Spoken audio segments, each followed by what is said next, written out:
بچہ پیدا ہوا عقیقہ نہیں کیا تھا تو کیا اب اس کا عقیقہ کر سکتے ہیں اس کے انتقال کر جانے کے بعد؟ دیکھیے، بچہ پیدا ہو تو 7ویں دن عقیقہ کرنا یہ سنت مستحبہ ہے،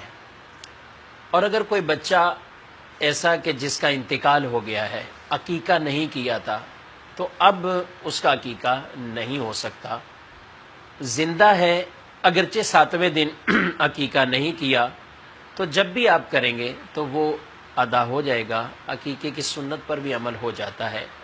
لیکن اگر بچہ فوت ہو گیا تو اب اس کا عقیقہ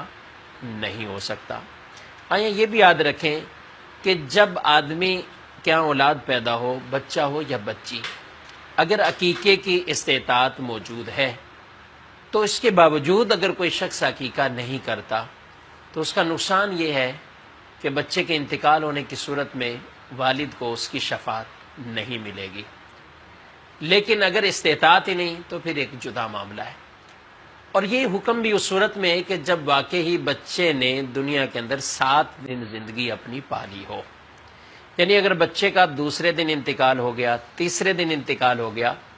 تو اب نہیں کہا جائے گا کہ والد نے عقیقہ ترک کیا ہے یا اس کو شفاعت نہیں ملے گی، کیونکہ جو وقت تھا وہ وقت ہی اس نے نہیں پایا۔ تو اس لیے کوشش کر کے ہمیں یہ سنت مستحبہ پر عمل کر لینا چاہیے۔ بیٹا ہو تو اس کی طرف سے 2 بکرے، اور بیٹی ہو تو اس کی طرف سے 1 بکری، تو یوں کر کے اس کی سنت پر عمل کر لینا چاہیے۔ امیر اہل سنت کا ایک رسالہ ہے عقیقے کے بارے میں،